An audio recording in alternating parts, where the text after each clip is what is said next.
This is WarCry. WarCry for our children, where the street meets the sanctuary and purpose meets power. Join me, Elder M, intercessor, street evangelist, prayer warrior, advocator for justice. We stand in the gap in the streets, in the courtyards, in the schoolyards, in the church, and on the block. This ain't just prayer. It's intercession. It's advocacy. We deal with real problems. Criminal justice, social justice, gun violence, social media, catfishing, human trafficking, mental illness, education disparities. We deal with it all here on WarCry. Our community has a voice. It's called WarCry. Each week, we link arms with community leaders, educators, pastors, parents calling out injustice. This is WarCry. This is not just a podcast. It's more than a moment. This is a movement. Join us. Let's give a voice to the problem and be the solution. I'm trying not to lose my head. It's like a jungle sometimes. It makes me wonder how I keep from going. WarCry. We're going to speak out for our children. Let freedom ring? No. There cannot be freedom until there's justice. WarCry, join us Mondays, 11 a.m. I'm just about to lose my mind. This is WarCry. They're trying to turn time back. But let us get out and give a voice to the problem. This is WarCry. Join us, be with us, or be gone. Don't push us.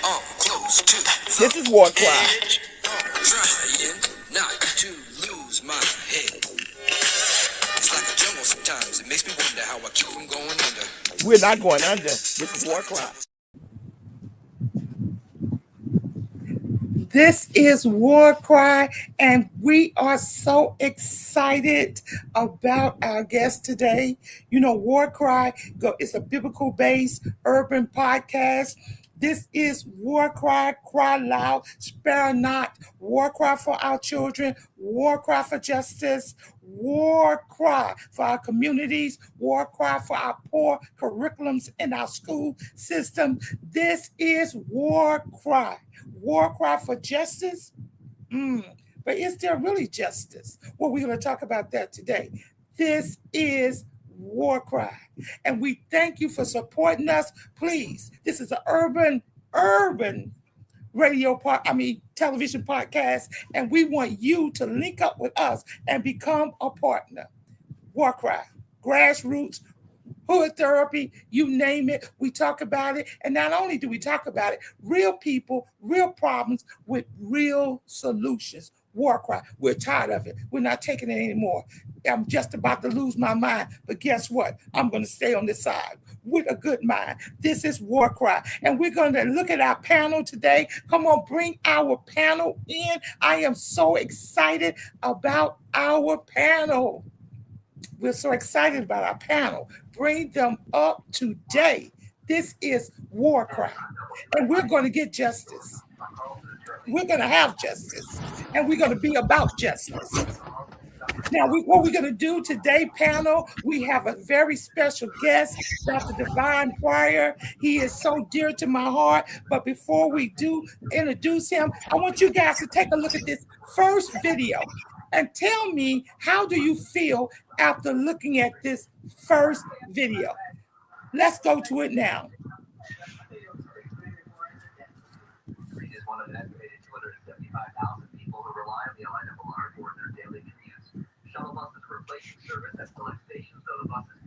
Just mute yourself so you can hear the video. Thank you.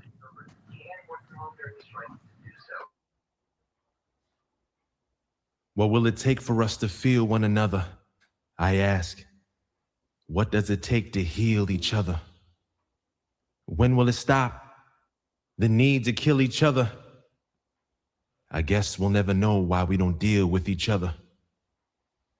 What drives us to shoot each other? Knowing our mothers, our friends, grandfathers and grandmothers? When does it stop? The hatred for each other? Trust me, if I could, I would answer these calls to see us chill with each other. We can't even speak to each other. Grew up down the street from each other. But yet I watched on a screen you and me kill one another. And now it's just normal to shoot when we see each other? What happened to us believing each other? What happened to us seeing ourselves as brothers? What happened to us as men, as sons, as fathers, speaking to our sons, our sisters, our daughters about the benefits of community, sharing in unity? What will it take for us to feed one another? Okay, come back in panel. I need someone just to introduce yourselves and just tell me, how did this video impact you? What did you think when you heard this brother speak about what we were doing to each other? Come on in, introduce yourselves and step right into the arena. All right, I'll introduce myself. My name is Minister Peace. It's great to be here. Thank you very much for having us, for hosting us, for giving us this platform. As I watch this brother speak, I think about what's not often discussed and what's not often visualized. And you and I spoke about this on the call we had about how we are doing better in a lot of ways. And I think sometimes the media, social media, as well as the news, forces us to funnel our focus only on the bad, only on the misery, on the poverty, on the pain, on the trauma. But, there's a lot of things that we've triumphed over. And I know we might look around us in the country, in our city, in our neighborhood, and be able to easily spot the darkness. But that's just because our vision is a little bit sharper, in my opinion. That's not to say the darkness isn't there. But as you and I discussed, if you compare, say, the murder rate from 92 to now, it's an 85% decrease. If you compare the murder rate from 10 years ago, it's a 50% decrease. So we are making huge strides of improvement. We just don't talk about it. We just keep saying, well, there's still murder. Yes, there's still murder. That happens. There's still awful sin. There's awful things that happen. But if we don't take pause to celebrate the wins and we're just swimming in the trauma and the misery, what do we have to look forward to, Minister Peace, I agree with you, Minister Peace. Come on, Tyreek, you want to come in? I need to hear from somebody else. How's everybody doing? What he said, and then what the imagery was, to me, I got two good different messages from it, right? Because what he's saying is, he believed in hope. We should have hope. We should be loving each other. And then when you see the imagery, it's everyday things that we go through, that we see, that we can identify with. You know what I mean? That you can feel the pain there. Because, just like when we telling these kids to put down these guns, but then when they look around, only thing they see with their peers and among their friends is people with guns. You know what I mean? So it's like, we want all these things, but these are the obstacles that are in our way. Absolutely. Okay, Peggy, come on in. I need your comments. Followed by Dr. Gordon. My name is Peggy Herrera. I am a survivor, and I've heard the very same thing. Yes, the numbers are different, but the way they're trying to undo everything that we've worked so hard to achieve. And I think that's what the problem is. And so as a community, we need to fight back and fight together, not in the way that they fight, but we need to fight the way we're supposed to fight, and that's together. Now, what do you mean by in the way that they fight? What do you mean? They fight dirty. Look what they're doing to us. Look what they're doing to our communities. They keep taking from us and not giving us nothing. But the difference between them and us is that we've learned how to survive because they've treated us like this for so long. Okay. Come on in, Dr. Gordon. Come on in. Hello, good evening. Thank you for inviting me again to this awesome and august panel. My name is Eric Laudet. I'm a licensed clinical social worker by education, but I'm a social justice advocate by profession and by commitment. This was reminding me of where it started. We're talking about the family equation, father plus mother plus children equal family. That is conspicuously absent. And we are now losing the children. We need, as fathers and mothers, to come together, own our responsibilities, teach our children. And if we don't know, we better find out. We need to get together. It's the only way that we can complete the circle. Thank you. Absolutely. Okay, Minister Patton, how did you feel when you looked at this video that our communities is always fighting, and some of these people that we're fighting and killing, we grew up together. Yeah. We live next door to them. Minister Patton. Mm-hmm. You're mute. Yeah.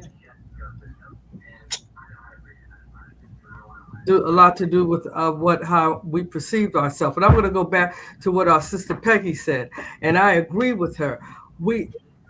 If that image is continuously being sought, that this is the way we are, this is the way things are, this is the way we see it. If that is a continuous image that our children are seeing, that is what the fight is about. Because the fight is about, I've been an educator for many years. I've dealt with curriculum. My whole thing is about curriculum and what the children are perceiving as the curriculum. And don't let me get on that because the curriculum has been watered down. But I'm going to leave that alone. But what I'm saying is that if that's what our children are seeing, they walk out to school and this is what's in front of them. That's the problem. How do we create a different type of atmosphere that the children will draw into? How do we do that? How do we create an atmosphere, an environment that our children will see, oh, I don't want this, I want that? Why haven't we given them choices strong enough that they can pull them over to the other side?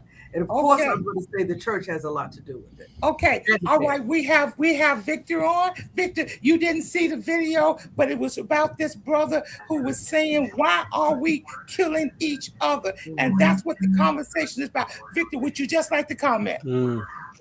I did see the video. I got a chance to see the video. Okay. Peggy's my sister actually. And basically, I have to say that, you know, when I was young, we had a lot of resources. Okay, we had places to go, places to engage in, rather than engage against each other. So basically, that's what we're lacking right now, because most of our resources are being utilized for things like law enforcement and criminalization. So basically, you know, a lot of these things that are being promoted into the streets are because of this genocide ideology, okay, getting each other against each other into the communities. That's why I'm very, very big on these issues. Okay, so I did see the video and I did understand it. Okay, I know since we have Peggy's brother, we're gonna have a hot conversation today. Dr. Pryor. Dr. Pryor, could you come on up? Dr. Pryor. Good evening. Can you hear me? I can't see myself, so I'm wondering if you can see me. No, we can't see you, Dr. Pryor. But guess what? We're going to play a little of the video, and hopefully you can come in. Let's put on the second video, and then we're going to bring our guest of the night on.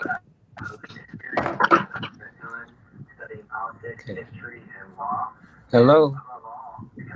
Let's mute our phones so the video can talk. This is Dr. Pryor.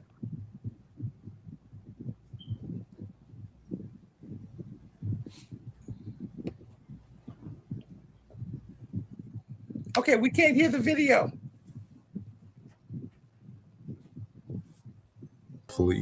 And shed their vulnerabilities through a healing. What is PPA? People's Police Academy. PPA is a unique, one-of-a-kind learning experience that is built on trust, transparency, and the establishment of mutual respect between local residents and law enforcement. The PPA prides itself on creating a safe environment that allows participants to speak truthfully and shed their vulnerabilities through a healing process guided by human justice. Let me introduce you to PPA, starting with our CEO and just a few of our partners and supporters. So I'm the Chief Executive Officer of the People's Police Academy. I bring with me 30 years of nonprofit management and administration. I hold a PhD in criminal justice. I'm a certified conflict resolution and mediation specialist. The People's Police Academy is an advocacy organization that educates law enforcement about culture and is able to run interference on any cultural biases that exist. The People's Police Academy is a platform that brings together the entire community, that's including law enforcement, for the sole purpose of addressing very serious public safety issues in the community.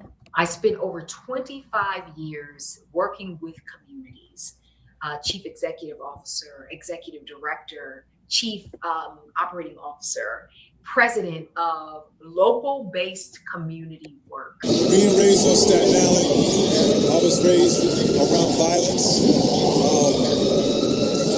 seeing domestic violence in the home. I was also raised around drug use, drug dealers, drug abuse, and I've seen so many of my friends and family members murdered. I felt those losses, and it just carried me to this point. I wanted to use my credibility, my notoriety. I got a firsthand understanding of not only just talking to young people about their relationship with the police, but talking to police officers about their experiences with young people. The idea that you can teach and train police on how the community thinks, how young people are thinking, and then teach young people about what police are thinking and how they look at communities that they come into police, I think is just valuable. PPA feels the need for the greater understanding of law enforcement and community leaders' role in co-production of public safety. Public safety includes everyone in the community. They've found rooted issues. They take these rooted issues and they ask the right questions. Where am I serving? Who am I serving? And then how will I serve them in a way that matters to them and the safety of all people? And I think those three questions really hit at the heart and root and core of why the People's Police Academy even exists. I had the blessing to be a part of the People's Police Academy. And it was so powerful for me because, again, we were able to bring the officers inside of the mentality, right? Majority of the officers are not from the areas that they patrol and work in. So us giving them a better idea of what they're involved in, the people, the mindset, the community, if received by the officers, it forges a great relationship and mindset for them to do better work. PPA is currently doing the work that changes lives, and those lives are being changed every single day. They're already having impact. What I envision or what I see for PPA is really expanding that impact, not just locally here in New York City, not just nationally in the United States of America, but actually globally. The concept works. To Dr. Devon Pryor, I just want to thank you for your leadership, for the love that you have for your people, for the people, for your mentorship, and for sharing your knowledge and wisdom with us all. PPA is an excellent fit with Medgar Evers College. It is a natural fit. I am happy to have been a part of this journey with PPA for the last 2 decades. I think they do wonderful work, and I think the best is yet to come. This is just the beginning of really some real fundamental change about how policing is done, not only in New York, but throughout the rest of this country and throughout the world. I'm grateful to you for opening my eyes, for allowing me the opportunity to live outside of my comfort zone and contribute to PPA. Before there was a People's Police Academy, there was a great deal of conflict and stress between law enforcement and communities of color, poor Black and brown communities in New York City. And those conditions did not allow for any interaction in a healthy way to take place. In fact, it was usually very hostile when those two forces came together. And those conditions did not make the communities any safer because the communities did not respect law enforcement, they did not trust law enforcement, they didn't have confidence in law enforcement, and law enforcement had similar feelings towards the community, so that did not make for a good relationship. They now see each other in a more respectful manner. They can at least communicate with each other. But more importantly, they understand that the role of public safety is not in anyone's exclusive purview. It's not total community or total law enforcement, but it's a collective effort. The PPA experience is an organic atmosphere that emerges out of the desire of human beings to meet their basic needs and create an environment where public health and safety are natural rights. Okay,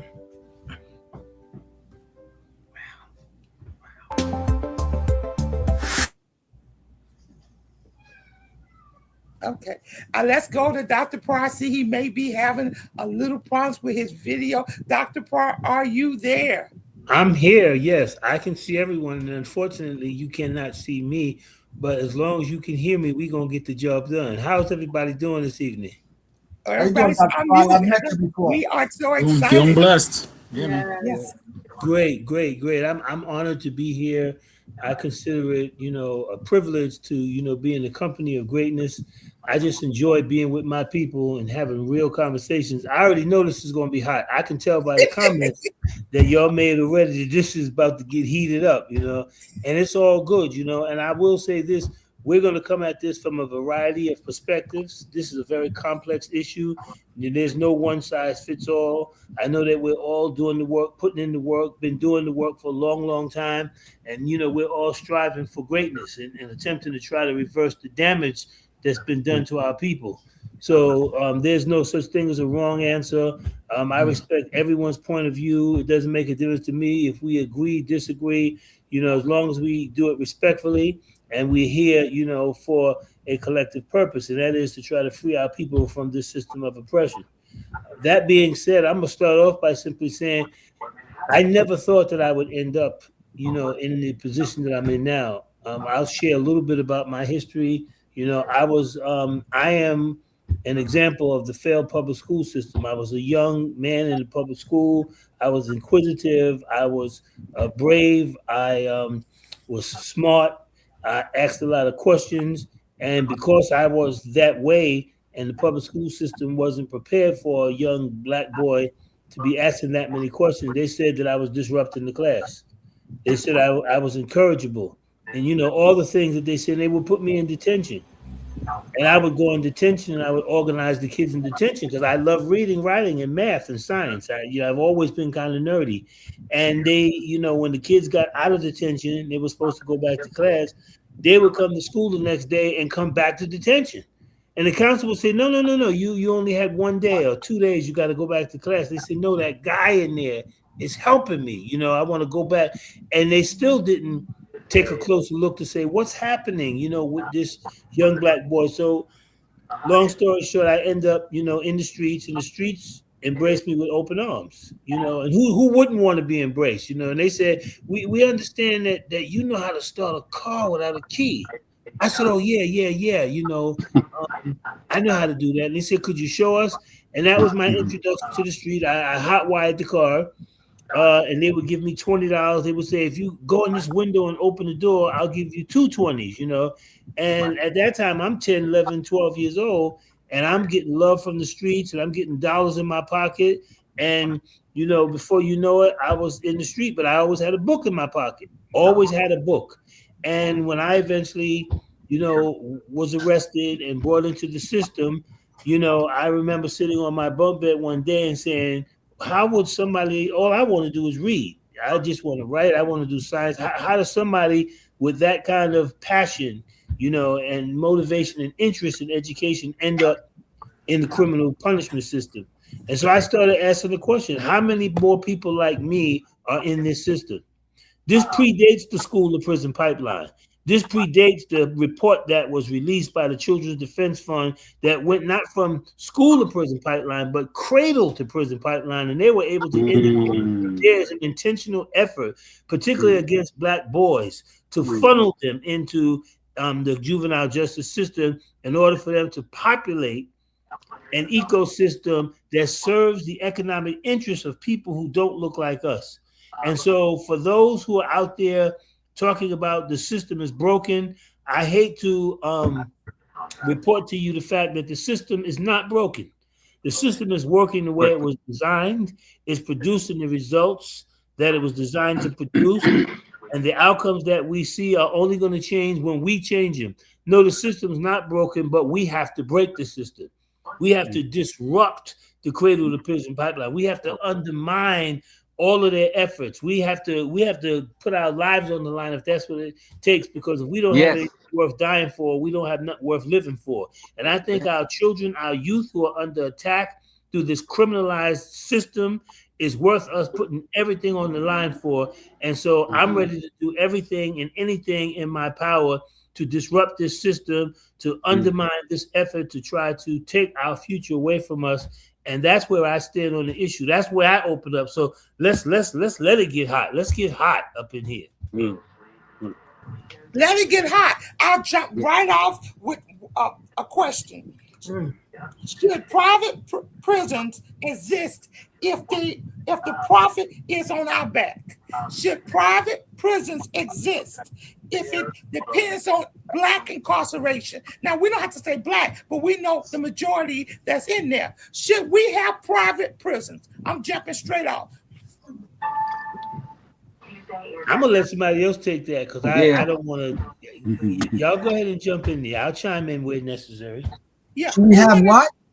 Should we have private prisons? Private prisons. Because Should we have what? Private prisons? Yeah. And we know that they're making money. I think we should have. I think we should have any prisons. Okay. I don't think we should have any prisons. Who else should take it? Because private prisons are making money off the back of our children going inside of there. So I need an answer for it. I know you believe, brother, we shouldn't have private prisons, but they are existing, and they're existing on the backs of Black folks. They profit over people. Off of people. They profit over people. And I'm against that. Yeah. Okay, Peggy, and then Dr. Divine, let's come on into it. Listen, so when it comes to me, right, I look at private prisons like this. I'm not for it at all, especially because now it became more corporate. You got people and they're making side deals with these different corporations. So what's going on is that, hey, now you come to prison, everybody's willing to work. But they couldn't get a job and get no type of work when they was on the outside. So a lot of these prisons is making side deals. And then, as you know, you got certain prisons that are all private that feel like they own our people and own any kind of people. So for me, it's a no. That should be something to where, you know, it's oversight, a lot of oversight, because now you could treat our kids, you could treat our elderly, our sick, any type of way. Okay, Dr. Pryor, how do you feel? Since you got the background in criminal justice, let's hear it from you. Well, let me say this. I agree with Brother Herrera. There should be any prisons, right? Let's start with that. But let me talk about this for a few moments. Though we take the position that there should be no prisons, we have some people. I spent 10 years in prison, by the way. You know, I became a man in prison. I went from a youth to a man in prison. I saw some things in prison that a young 17-year-old Black male should not see. I've seen the loss of life on a pretty regular basis. I've seen sexual encounters between men, you know, that I should not have been exposed to. It did not look passionate. It did not look emotional. It looked painful. It looked animalistic, to be quite honest with you. I saw people manipulated. I saw all kinds of things that a person, you know, should not see in prison. So there should not be prisons. On the other hand, I will say... Well, come in, Dr. Pryor. Wait. Are you saying that maybe there should not be any juveniles in that prison system? Or are you saying that there should be no prison? Because you say you went in It's a complex issue, but I'm going to start out by saying there should not be prisons. But there are prisons, and we have young people in prisons with people who are far more seasoned that are exposing them to things that they should not be exposed to. That's an issue that we would have to address while there are still prisons, while we're moving to create a world where there are no prisons. But let me also say that we have people who are incarcerated who need additional help. They need more than just what the social services can offer. I was in prison with people who took joy in hurting other people. They took joy in stabbing other people multiple times. They took joy in taking other people's lives.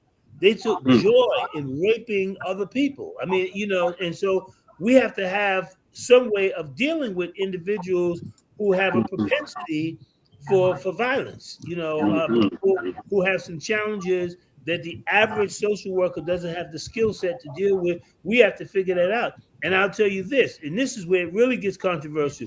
In all of our communities that we live in, we know who those individuals who are in the community who are committing the crimes. We know who's doing it. We know who's doing the robbery. We know who's doing all the thefts. We know who's disrespecting the women. We know who they are, but yet we allow them to walk around our communities and commit these violent, heinous crimes as if it's okay.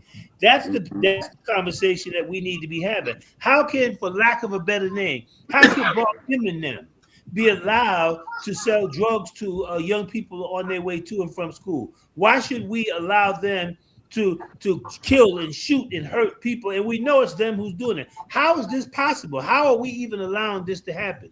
And then we take the position that we don't want to deal with law enforcement. Okay, so let's take law enforcement out the equation. Now they're no longer in the equation. How do we handle this violence in our community, this rape, this murder, this robbery, this truth seller? How do we handle that in the absence of law enforcement? Let's start that conversation. Let me jump in right now, and then I want the panel to jump in. I don't think that we want law enforcement to be moved out of our communities, but I think we want law enforcement who understand who we are in the community, our culture, and how we communicate with our hands and stuff like that. And I need Peggy jump in right now. So, Mr. Pryor, it is an honor to be on here with you. I've heard about you, and I love the work that you do. I currently right now work for Not Another Child. It is an organization that supports survivors of gun violence. Yeah, I know Not Another Child very well. Yes, I know you know Reese, and so my son was killed 3 years ago, almost 4 years ago, to gun violence. And I want to say that I do advocate for the person, because I do humanize him, the person that took my son's life. I do. And I don't speak up for him because I think he did the right thing. I speak up for him because I know this is a generational issue. There's been a breakdown in the family already. And so this is where we're at, right? When they started to take everything away from us and the family started to break down, they started during the drug epidemic, take away all the fathers. Our families were breaking down. And this is the outcome of it, right? We do need police to do certain jobs. Yes, and I agree with bringing community and police together. But they need to be trained. They need to be trained to learn how to work with our communities. There's a job for them to do. They should not be involved in certain things like mental health, right? And addiction.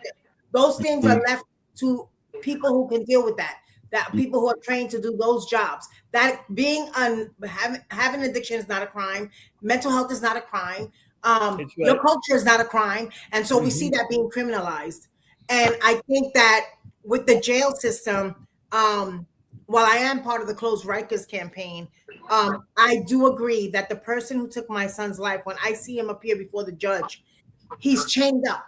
His hands, his feet. Would I ever advocate for him to come out? Absolutely not.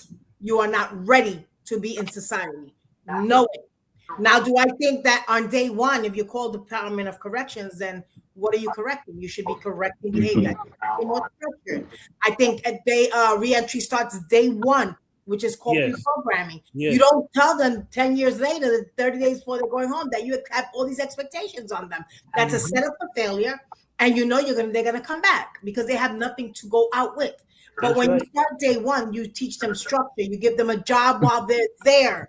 You give them education while they're there, while they have no free time to have all that violence and stuff that's going on inside of those prison walls. Right? So this is my opinion on it. Okay, let me bring the minister a piece in. Come on in, minister.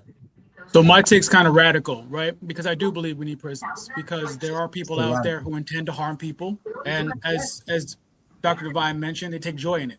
I do a lot of advocacy for sexual violence prevention. I know there's a lot of repeat offenders when it comes to rape. I don't think that there's a lot of room to just say, let's give them a second pass. So I think it goes towards the nature of the crime. But when I say radical, I mean we need a vast restructuring of the entire system, top down, bottom up. When it comes to the police, one thing that I would stress is the fact that they need extensive de-escalation training.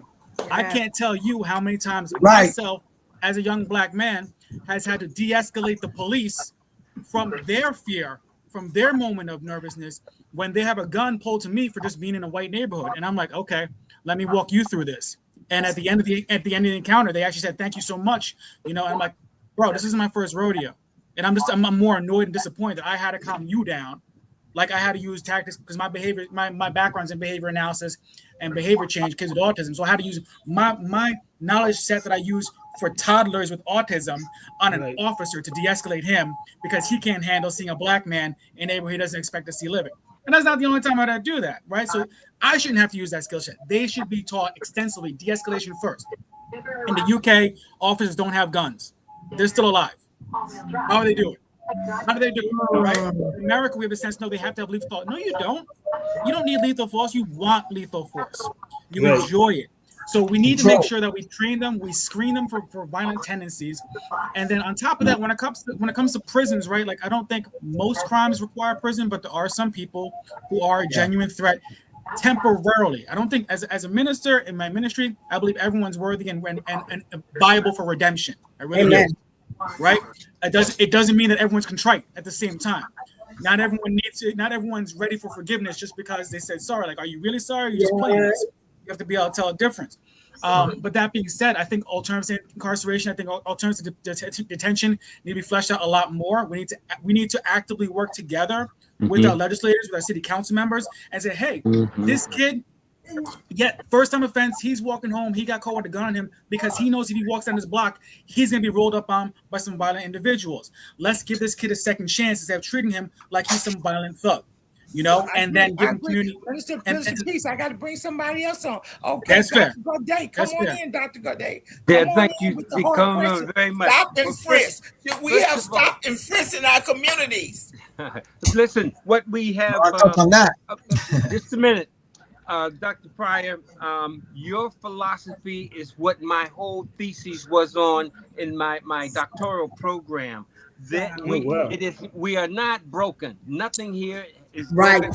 All would have been planned. Okay. But now what we've noticed is that you're talking about cradle to prison. We're talking about mental health in prison. Instead of putting people in the mental health and being treated, and we do have some techniques where we can do leaders as well as the prisoners, as well as people who are ill. Now, that's what I am professing. You know, I guess they call it mind-body cognitive therapy, whatever it is, but it seems to work. And we need to bring that back with mental health in the community, separate those mental health people, even the ones who are criminally insane. We need what you're talking about. Remove those, and we got all of the skills. This is the 26th. Well, anyway, 2026 in the 21st century, we have those things. And we need to make sure we do it. We should have our local Black Panther Party philosophies working as well. We can do all of that. But I know one thing we do need is security. We need to protect our communities. And we have the resources to do that. We just have to get together. But thank you very much. Minister Patton, come in. Minister Patton, followed by Victor. Come in. Then Tariq. Let's go. Well, listen, my position is this. We need to go back to the education system. Why am I saying this? Because many of our Black boys have been put into special ed. And then when they were put into special ed, they felt that they could not succeed. Once a child feels that they cannot succeed, they're going to go out to somebody that's going to make them feel good, that's going to give them this, that's going to get them that. The problem is we have too many of our children in special ed that are not really supposed to be special ed. Why? Wait, let me come in, Mr. Patton. Let me come in. You're educated. Let me come in. Because our kids have a lot of energy and they're jumping up and running around than the teachers who are not our color. Can't handle our kids. Is that what you're saying? I need you to go into it. I was going to go into that. What happens is because you have people that don't look like us, that don't understand our children, that don't live in our community. They work their 6 hours, they get in their car, and they go and have their 401k, go to the have a nice dinner, do whatever they want to do. There is no connection to our children in the community. So if they see a child acting like this, oh, there must be something wrong with them. And the people that evaluate our children don't know our children. So many times, as me as the administrator, I would sit in the meeting and say to them, no, this is not what you are seeing. We're not doing this, and I'm not signing off on a student to be put into special ed. But we have a lot of our parents signing off. Isn't that yes, right? they do. And the thing is, what is so sad about this, they wait until the child gets into the 12th, 11th, and 12th grade. They get an IEP, meaning that is an attendance certificate. It's not a certificate that you had did all of the qualifications to be a graduate. So they'll let them play football, basketball, whatever, because this is what they think, and the parents will fight because they don't understand. If a child does not graduate with a diploma, what are their options? Yeah, and see, we have to understand too is that what is the percentage, and this police and teachers, of people that are not familiar with our neighborhood coming into our neighborhood, giving us 100% effort to help our children. Victor, come in, Victor. Well, I'm a big proponent in regards to mental health. Okay. And one of my biggest things is NYPD should never be first responders. Okay, they should always play a background in regards to what the community needs. Okay, they should be the background to it. Okay, we need their support, of course, but necessarily they should be in the back, and the community should be in the forefront. Okay, when it comes to our communities, because many of those individuals that actually are police officers, they do come from many of our communities. Okay, and then transition out into these urban neighborhoods out Long Island and stuff like that. So when they return back, okay, their mindset is trained in an entirely different approach. Okay, so NYPD is one of my biggest let me say opponents. I'm radically against them. I was just downtown 120 Skimmerhorn in regards to the young lady that was pregnant and went into labor in the courtroom.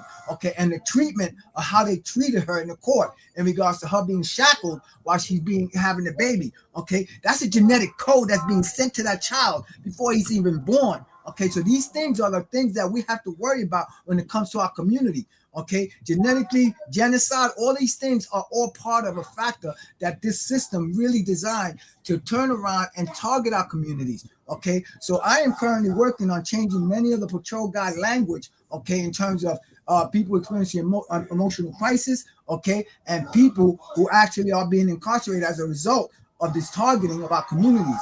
So I am pushing for a changing of the patrol guide, because that patrol guide is a lead in regards to our community.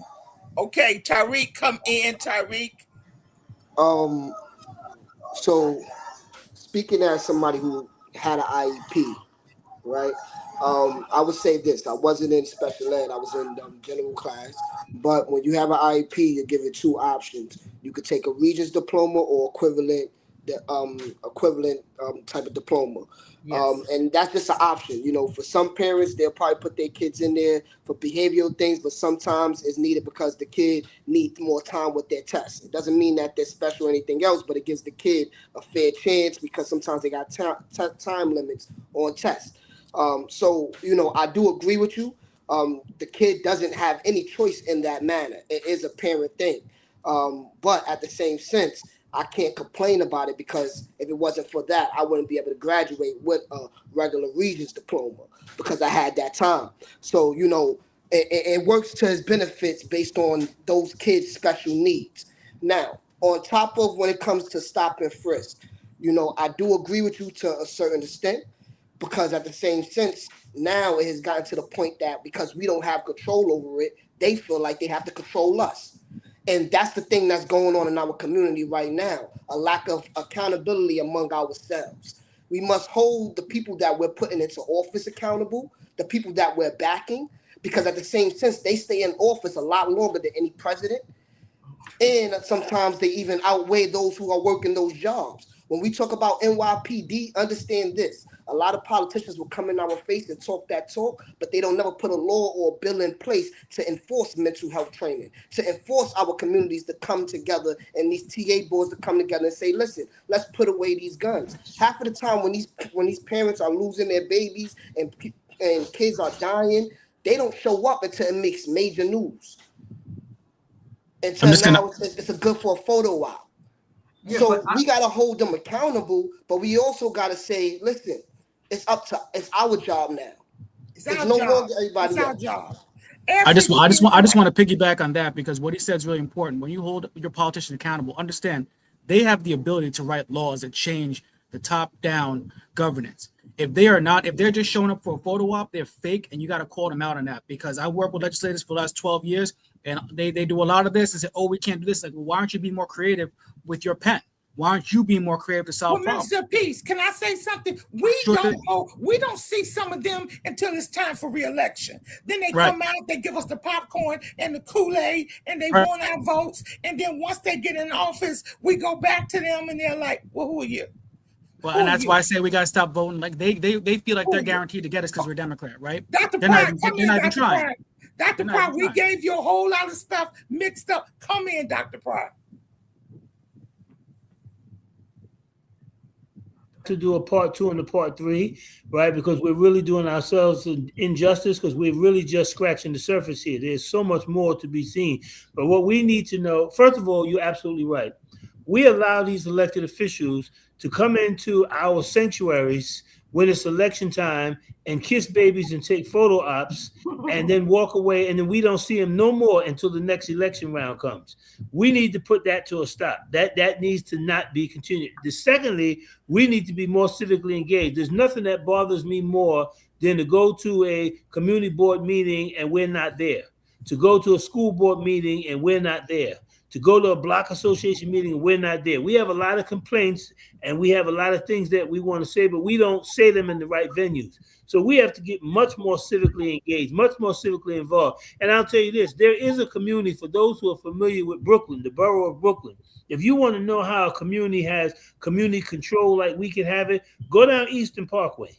Start with somewhere down by the museum and work your way all the way down past Ralph. And let me tell you what you're going to see. You're going to see police cars. You're going to see ambulances. You're going to see all kinds of public resources being targeted at a community who has demanded that those resources be brought to bear in their community. And I was told by a rabbi myself that even if a police officer had a warrant on somebody in their community, they cannot come in and arrest that person. They have to notify the liaison first. The liaison will take the information down, then they will get back to the police officer, and then they will arrange when that person will come down to the precinct with their attorney to address whatever it is that they want, whether it's a warrant or a complaint. Why can't we do that? Why don't we have that kind of control? I'm going to tell you why. Because we're not civically engaged. The reason why they pay so much attention to that community is because everybody in that community votes. If they have 100,000 people registered to vote, you know how many people vote? 100,000. Every single person votes. So why would you think that an elected officials would pay attention to the community who does not vote over the one who does? That's just one thing. We're not even going to talk about the economics, because a Hasidic baker would never buy dough from anyone other than a Hasidic person that sells dough. And that's just the bottom line. And they're unapologetic about it. They don't make no excuses, and they don't give no explanation about why it is that they keep their dollar rotating in their community and it never leaves their community. But when it comes to us, we all of a sudden now have to start practicing principles of democracy. We have to take care of everybody else before we take care of our own needs. And that needs to come to a stop. I'm just giving it to you straight up. I've been in this game 30 years, and I'm getting sick and tired of the same old mess going on and on. It's time for us to get real with each other. It's time for us to get real. And guess what, Dr. Pryor? It's time for real people to come to the table. See, if you've got to bring the people from the urban, which you do, but it's urban people in communities living next door to each other need to come to the table. Now I want to just change. I want to go with stop and frisk. I want everyone to be, Dr. Pryor, what do you think about stop and frisk? Because I got to get this out. Well, let me tell you, first of all, when you have officers who come work in the community and they already have preconceived notions, they already got biases, they already got stereotypes, then the only thing you can expect is that they're going to do what they've been doing. When they see 3 young black males standing on the corner, I don't care what time of day or night it is, having a conversation, they feel that that gives them the right to stop and frisk. Why? They have not done anything unlawful. There's nothing illegal about standing on the corner. There's nothing illegal about standing on the corner with a hoodie on. There's nothing illegal about you being there at 3 o'clock in the morning. If you have not done anything unlawful, the police officer has no right under the law to stop you, question you, or frisk you. But it happens. But if you go to other communities where there are 3 white males standing on the corner with hoodies on, the only thing they say, oh, those gentlemen, they must be, this person, they must have just got off work, whatever, because they already come with a preconceived notion. Mm-hmm. So we have to change the perception that they have of our people. So there's a lot of work. Like I said, this is multifaceted. There's a difference between reasonable suspicion and probable cause. Why I noticed, because I'm a graduate of the New York Police. I'm the only formerly incarcerated person in the history of New York State to have graduated from the New York Police Academy. There's no one before me and no one after me. And of course, tell us the difference. Tell us the difference. The difference is that because I have criminal convictions, it was not supposed to be possible. I was an experiment. William Bratton, who was the commissioner at that time, got into a back and forth with me at Harriet Tubman School in Harlem. And this back and forth led him to inviting me to come to the academy. Of course, I told him I didn't have the time. They said we can make special accommodations. Lo and behold, I went through it like a hot knife through butter because I have a doctorate degree in criminal justice. So there's nothing that they can teach in the academy that I probably didn't write myself. But that being the case, I went through it, and as a result, they asked me, well, now that you've gone through it, can you give us, your analysis on what your experience combined with your academic degree, combined with the fact you've been through the system, can you give us a unique perspective? And that unique perspective is the People's Police Academy. That's the reason why we create these venues and these platforms to bring people into a space that otherwise would never occupy the same room. I got so-called gang leaders. I don't refer to them as gang leaders. I refer to them as street organization leaders. These street organization leaders in the same room with chiefs of police. I got the unwed pregnant teenager in the same room with the deacon of the church. I have the long-term resident in the same room with the local bodega owner. Why? Because they got different views of each other, and I want them to come into a space where they can begin to solve problems. So this is an outcome-driven, solution-oriented, problem-solving environment that we create. And you don't come to the room just so that you can gripe. You don't come there just so you can complain. You come there because you feel that you have a solution that you think can resolve a problem that's really causing the community a lot of angst.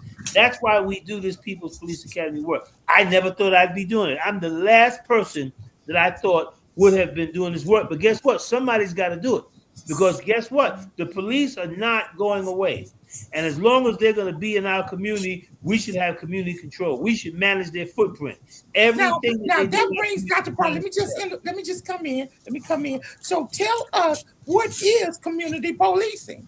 What is when I speak about community policing, and you're the expert, do the community actually go in and meet the new recruits so they can get an idea of who we are in our communities? What is community policing? Absolutely. Not only do they do that, but before a precinct commander can be put in position, there's supposed to be a community committee that sits down, interviews these candidates, and make the selection of who the actual precinct commander is going to be. Because how officers behave and how they act in a precinct is determined by the attitude and the strategy and the methodology of the precinct commander. So that's where it starts. Community policing means that the community has a direct say-so. The community policing means that we are heavily involved in the precinct council meetings. That means that we are interacting with local law enforcement. That means we know every officer in our community. There was a time when you would know the police officer. We knew every beat walker. They knew your name. They knew who the good kids were. They knew who the bad ones were. But when something happened, they weren't quick to arrest you. They would bring you to your parent. They would bring you, to your pastor. They had all kinds of other strategies that they used other than arresting you and putting you through the system. So we want to resort back to those things that we know work. And community policing is one such way to do that. And there's nothing that gets me more excited than for me to be able to transform a police officer, particularly a police officer of color, to let them understand that if we don't get this world to change the way they see me, Wait, hold it, that Dr. you are Pryor. susceptible to Dr. the same Pryor, reality. I got to come in, Dr. Pryor. Did you just say a police of color? I mean, black police officers, Latino police officers, Asian Wait a minute, police no. You said that you have to help transform police of color. You better believe it. Let me tell you something. The culture of policing is so toxic and so powerful. It doesn't make a difference who goes in. When they come out, they're not the same person. I'm telling you, I went through the Blue police wall of academy. silence. Exactly. There's that blue wall of silence that they drill in you from day one of the academy until you graduate. Let them know no matter what happens, you do not share any information about your peers. I don't care what the situation is. And it's the same as the no snitching rule in our community. It has the same consequence. And so these are the things that we talk about in the People's Police Academy when I create these situations. When I do the next one, I'm going to send out an invitation to you, Elder M, and I want you to share that with anyone who would be interested. I think that you will find these encounters to be very, very dynamic. Now, I got to jump in again. This is kind of disheartening to me, because it would appear to me that if a police of color approached our young people, that they would be more sympathetic and try to understand. Expected. It's expected. It's Yes, expected, but it's not the reality. That's not the reality. Fact, I'm gonna tell you something, and this is going. Let me tell you something. I would prefer to get stopped by two white officers than to get stopped by a white one and a black one. And I'm gonna tell you why. Because when the white officer and the black officer stop me, the black officer is going to dog me out, because he feels he has to prove to his white peer that he's not giving me any special treatment, that he's not, allowing me to get away with something. So he's going to go out of his way. He's going to go over and beyond in order to show, to prove, to demonstrate, you know what I'm saying, that I'm down with the blue. All I see is the blue. And this is something I've seen with my own eyes and experienced personally. I've experienced this. So when I get stopped and I look in that rearview mirror, if I see a black officer and a white one, I know I'm in trouble. That black one's going to dog me out. Now, Dr. Pryor, let me come in again, and then I want the panel to come in. You are rewriting some of the manuals at the police department, absolutely, in hopes that you can explain to them or train to them the different languages that our young people use, and how we use our hands, and how it's not always in a defensive manner. Right. It's just the way sometimes we talk. Could you just tell us a little bit about that? Well, what we're doing is, first of all, they have to be culturally competent. There are a large number of officers who don't live in our community, right? They come from the outer boroughs, Westchester County, Suffolk County, Nassau County. So they have a different culture, right? A different set of norms, right? Different behaviors, right? And when they come in and they begin to interact with black youth, they think that the behaviors that are natural to us are behaviors that are warning signs for them. And they use that to try to legitimize the over-policing that takes place in our community, because they don't have an understanding of who we are as a people. Some of them have never interacted with a black person, Some of them have never had any experience. They don't see things through the lens that we see it through. They don't understand that when it's hot in the summertime, that we come out and we hang out in front of the building. It has nothing to do with crime. It has nothing to do with violence. This is just who we are as a people. And if you go down into any of the communities, go down into East Harlem, right, into the barrios, right, go down into Harlem on 125th Street, and on a hot summer night, we outside. That's just what we do. We're very creative people. We're a musical people. We're very interactive people, And so what we're doing poses no threat to public safety, but their view of what we're doing says that we pose a threat, and that's the reason why they interact with us the way they do. Our training exposes that. And there are a lot of times when they have to come to grips with the fact that, well, you know what, I think you might have a point there. We've had many officers, white officers, Asian officers, actually tell us right there in the room of folks, you know what, I think you might be right. I never thought about it that way. I didn't understand what it was that I was doing, but now that you clarified it, I think you might have a point. I've had these admissions, these confessions happen right in the space of 100 people in the room. I see we're going to have a part 2 of this, but we want everybody to write their one question down that they would like to ask Dr. Pryor right now, but we need a part 2. But Dr. Pryor, I want to say this before anything else. There are good polices and bad polices, and Yes, I want to make that statement out there so everyone knows that we're not trying to bash polices. We've just had bad experiences in our neighborhoods with some of them that are not so good and don't understand our culture. I'm going to ask Tyreek. Tyreek, what's your question you'd like to ask Dr. Pryor? Let me ask you a question. What can we do better as a community to even support them and have them to even support us in a whole different way? I think that I would like folks to show up at the next precinct council meeting wherever you live, and I think that you should ask questions like, "What's the name of the precinct commander? Who is the XO there? What kind of programs do you guys provide to the community? What kind of services can we expect from you?"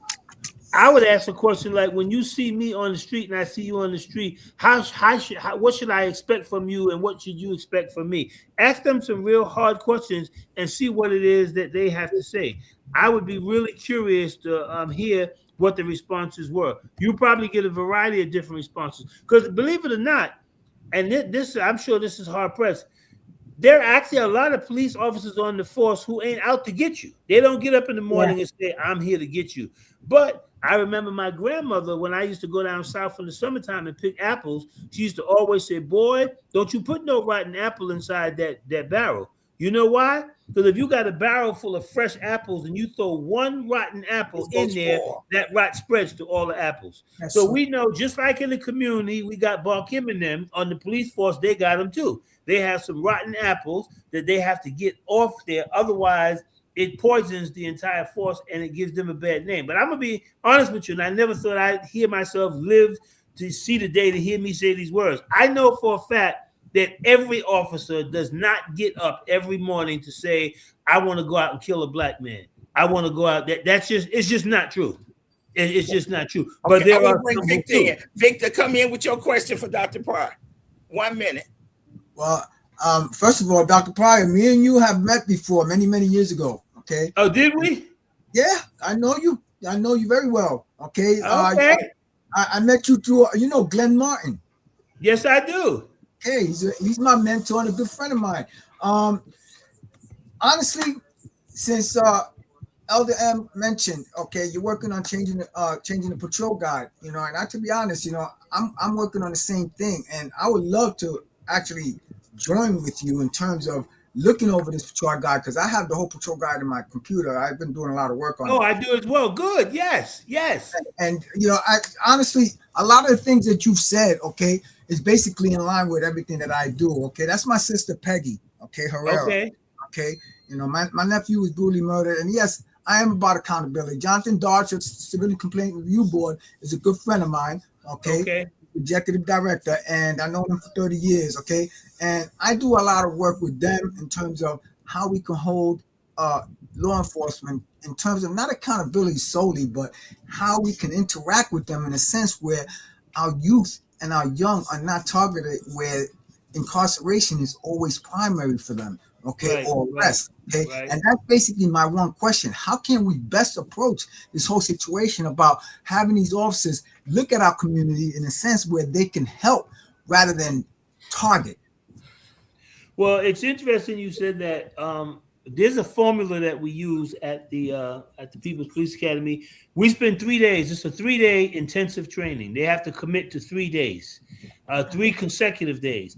And in those 3 days, let me tell you something. The first day we start off by let's get to know each other. We play a lot of team building exercises. We do a lot of small group, role plays. We share a lot of information. We look at videos. We do comments. We have some games that we play because it's really we got to get to know each other first before we can jump right into the serious stuff. But on day 2, we get right into it. We get into this whole issue around over policing. We get into de-escalation. We get into conflict resolution. We get into mediation. We get into crowd control. We deal with implicit bias. We deal with institutionalized racism. All of that we deal with, so that for the third day, we try to begin to start talking about what is it in our community that all of us agree needs to be changed, that we can work on together. And we spend that day working on some kind of public safety project that everyone can work on together. And it's through those projects that people get to see police in a different way, and police get to see people in a different way. And Elder M, you can tell them about our work, the projects that we do. They make a major impact. We have situations now in Bedford-Stuyvesant where police have already agreed there were about 10 things now they're no longer going to arrest youth for.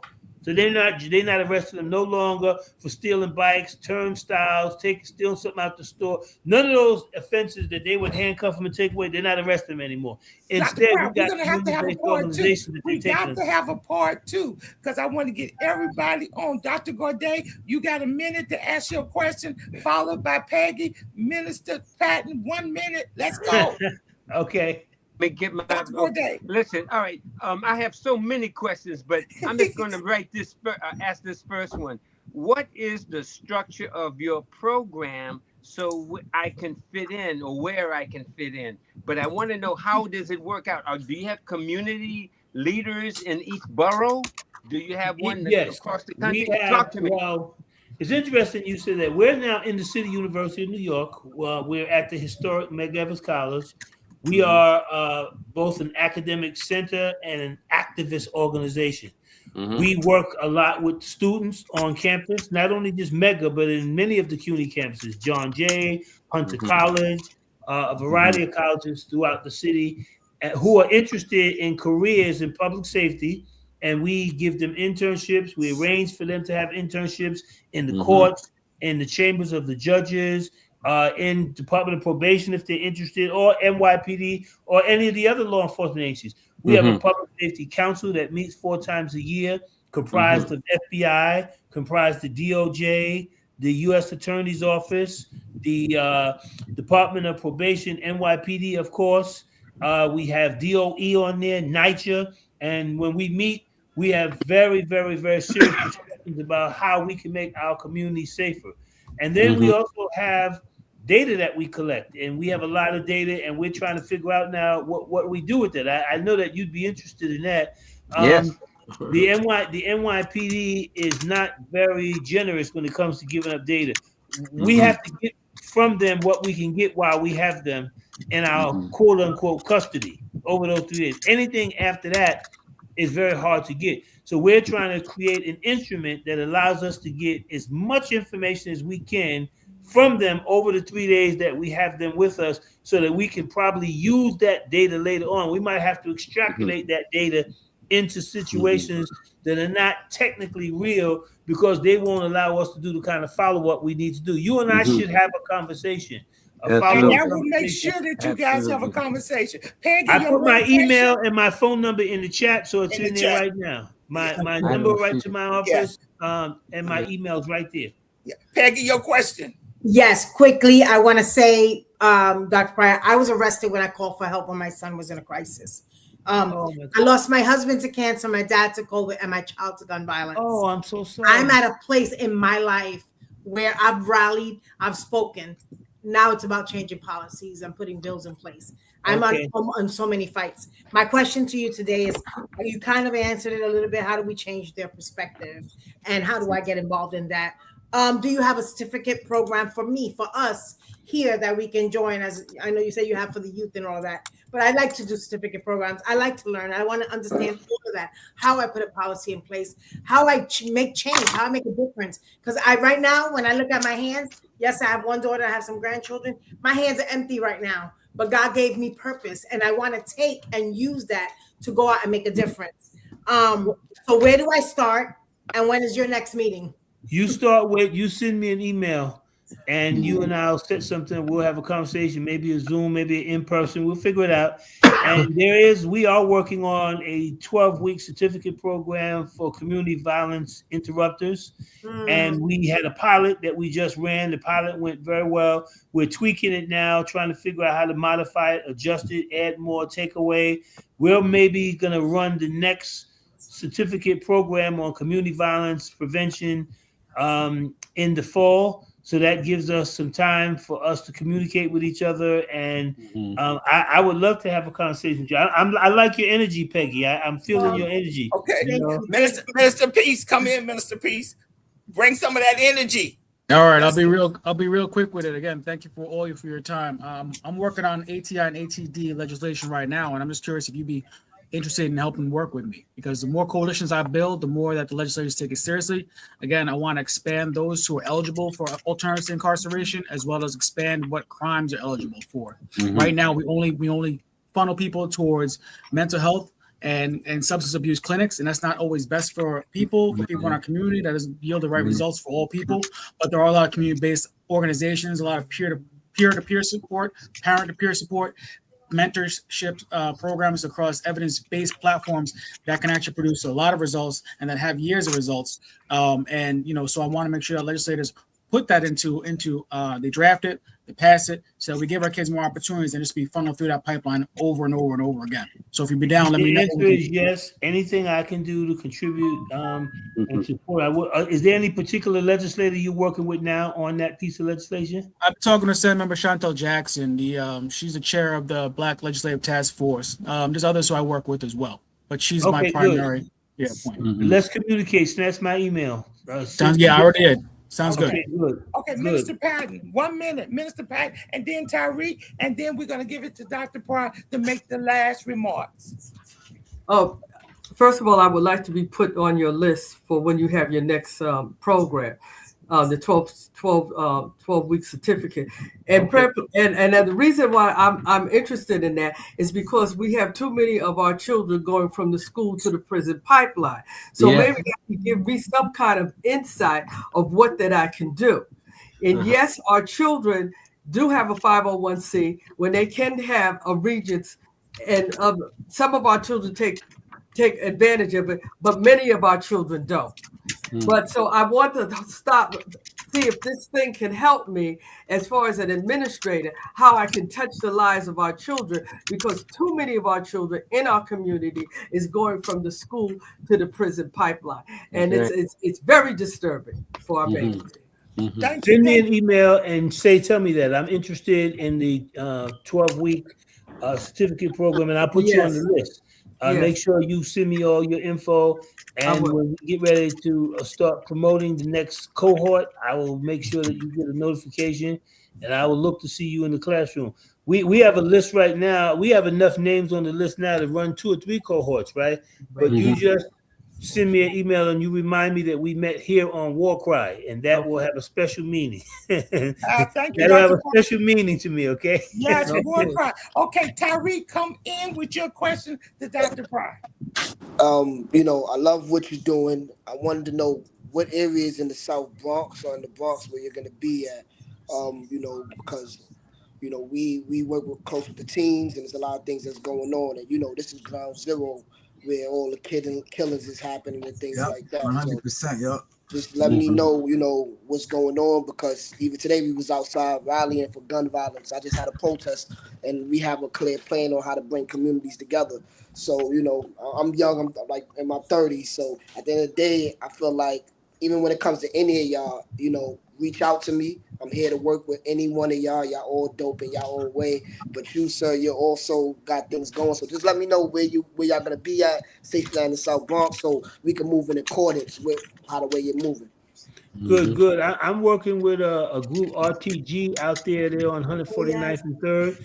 David Carver is my people. Me and David go back a long, long way. I'm plugged into most of the crisis management system sites, the cure violence sites around New York. And then over and beyond those sites, there are other credible messenger programs that are not part of the New York City crisis management system, and they're doing the same work. I'm plugged into them as well as the state programs under the SNUG money, and that's a different route of money. Still doing the same work, it's just different funding streams.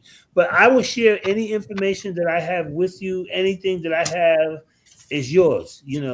I exist to try to be a support system for anybody who's serious about this work. So don't hesitate to hit me on the email and make a request. And if I can't do it, I probably know somebody who can, and I'll do everything I can.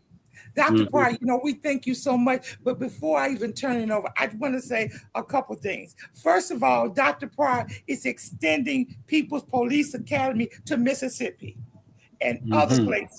Wonderful.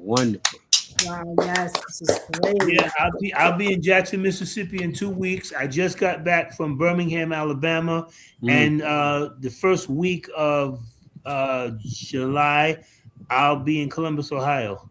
So we're making our moves, and this is by request. People are calling me. I'm not calling them. They're saying, listen, what is this that you're doing there, creating these platforms, these forums for people to engage in these serious? You got to be a very seasoned facilitator to do the kind of work that I do. I've seen regular trainers who thought, oh, I could do that, and I've seen them crumble. Because you get in a room with about 20, 25 police officers, they're going to say some things that's going to cause a visceral response. Some things that's going to happen in that space that ain't going to feel good. Ain't going to taste good. The next thing I want to say, Dr. Pryor, I don't want to cut you off, but we're going short for time, is that Dr. Pryor is working on reparations. He's always in Albany working on reparations. Give me 2 seconds on that, Dr. Pryor. Yes, well, let me tell you something. Reparations is actually going to happen. The biggest thing they're trying to figure out right now is how comprehensive it's going to be. It's much more than the money. See, people think reparations is about money. Yeah, it's going to be about money. It's going to be trillions of dollars in money, but it's going to be about changing the education system. It's going to be about the criminal justice system. It's about repair. It's about mental health. It's about substance abuse. It's about righting wrongs. It's about rebuilding families. There's so many different levels that have to be dealt with. People just think, oh, they're just going to write a check and that's going to be reparations. Absolutely not. The money is just going to be the cherry on the cake. They got to repair all those centuries of damage. All the people who had to succumb to systems of oppression, who have been overdiagnosed, not diagnosed, misdiagnosed, who've been sent to prison, who've been sent through the juvenile justice center, through the foster care system, the loss of mothers and fathers, the separation of families. All of those things have to be dealt with. The psychological damage, the emotional damage that we have to overcome. And the fact that we still have people that now whose genetics have been damaged because they're carrying the pain from their ancestors that still screams out in their bloodstream. All of that has to be addressed. This is far more than money. Okay, I've been doing this let me come in again. I love it. Give my hand clap. I love that. Now, the other thing, this is the big surprise that I've been waiting to say about Dr. Pryor. He is a pastor. Yes, I am. I knew that. I can hear that. You can hear that, huh? Okay. He is a pastor. So we have someone on the front line fighting for us and representing us in a way that we know we're going to get the victory. So with all that said, I would like Dr. Pryor to close us out in a prayer. Amen. Amen. Amen. Let's please bow our heads. Heavenly Father, God, we thank you for this opportunity to be in your presence once again, oh God. God, we know that you sit high, but we know you also look low, oh God. God, so we thank you for every blessing you bestowed upon us, oh Lord. And God, before we ask you for anything, we'd like to first thank you for everything, oh God. We thank you for being God all by yourself, oh God. We thank you for being a way maker, oh God. We thank you for being a deliverer, oh God. We thank you, oh God, because we know, oh God, that the only thing you cannot do is fail, oh God. So we claim victory in advance, oh God. God, we thank you for everyone in earshot, everyone who participated in tonight's program, God. Continue to guide us and direct us, oh God. We ask these things in the name of Jesus Christ of Nazareth. Let the people of God say amen. Amen. This is WarCry. We had a great time. We're looking for yes. I love you, Dr. Pryor. I love you, Dr. Pryor. Make a heart. Make a heart, Peggy. Make Praise a heart. The Lord. Praise the Lord. I love you, Dr. Before you close out, before you close out, we love you. Yes, we love you. Before you close out, I want to just say that me and my sister, okay, right now going through something because my brother's missing. Okay, He's been Okay. missing for a week. Okay, and I just wanted to share that with all of y'all because he's a challenged individual at age 59 years old. I just turned 60 last week, so it's basically a big thing that's weighing heavily on us because it's a challenge that we experience in this community. And he just disappeared on us last week. And let me tell you something, Dr. Pryor, police don't spend enough time looking for our children and our we're loved working ones. on that. Victor, you and I will be in touch. I got your number. I'll call you. All right, thanks, Dr. This is WarCry. We'll see you again in 2 weeks. We're going to plan another show, but thank you guys. Thank Keep you. praying. Let's pray. Let's pray for Victor and Peggy's sister and brother. Thank you. Thank you. See you later. WarCry, love you. Remember the fight for our children. Remember the fight is on. But guess what? It's fixed and we win. We win. Come on, everybody say we win. Victory is ours. We win. All right. See you in 2 weeks. I love all of you guys. Thank you so much. Love you too. Bye-bye. Amen.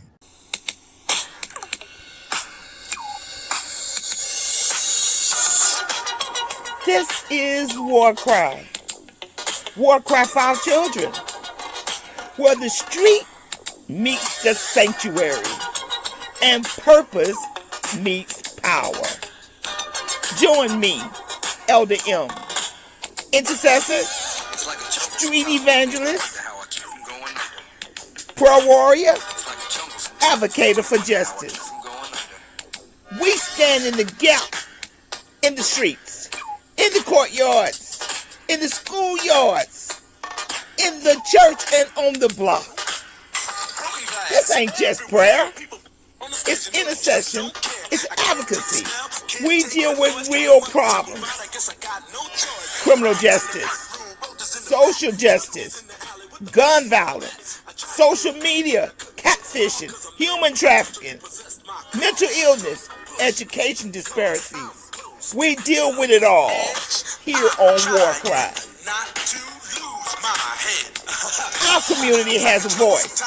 It's called WarCry. Each week, we link arms with community leaders, educators, pastors, parents, calling out injustice. This is WarCry. This is not just a podcast. It's more than a moment. This is a movement. Join us. Let's give a voice to the problem and be the solution. Trying not to lose my head. It's like a jungle sometimes. It makes me wonder how I keep them going. WarCry. We're going to speak out for our children. Let freedom ring? No. There cannot be freedom until there's justice. WarCry, join us Mondays, 11 a.m. I'm just about to lose my mind. This is WarCry.